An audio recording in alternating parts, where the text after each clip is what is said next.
Chers amis, bonjour, j'espère que vous allez très bien. Il y a une très mauvaise nouvelle qui vient de nous parvenir par rapport au drone de notre armée, le FRDC.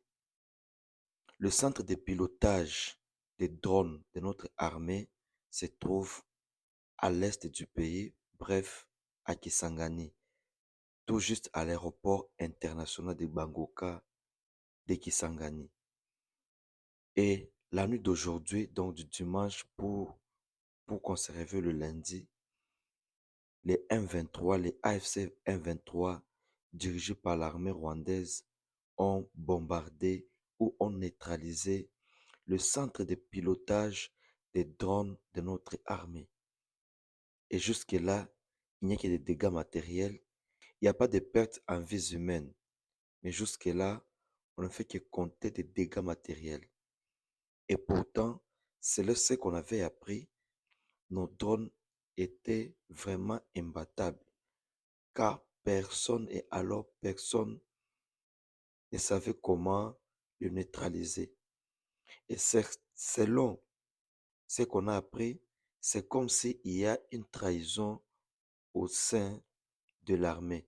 Il y a toujours des gens qui sortent des informations pour transmettre aux gens du M23 ou aux rebelles.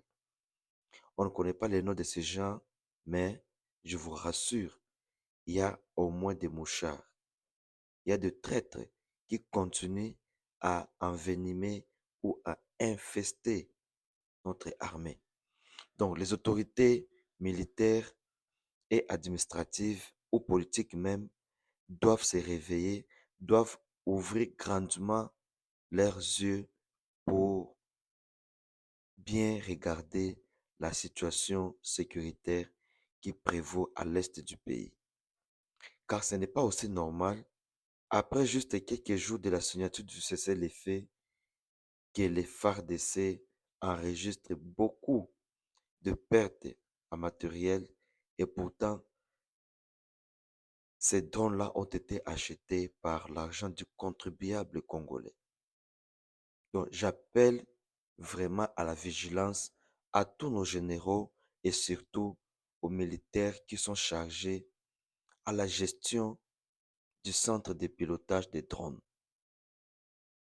Si déjà, pour la première fois, les FARDC ont été capables de neutraliser les drones du AFC M23 qui venaient détruire le centre de pilotage, je crois ils ont encore cette force-là ou cette intelligence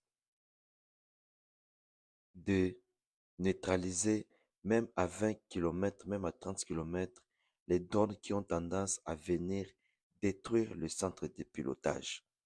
Je ne sais pas pourquoi cette fois-ci, ça n'a pas été. Est-ce que c'est une trahison? Est-ce que c'est une négligence?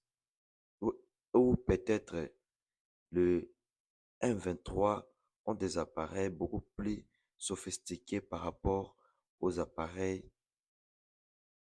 des FRDC. Ce sont là des questions qu'on se pose et qu'on n'arrive pas à trouver la réponse jusqu'à présent.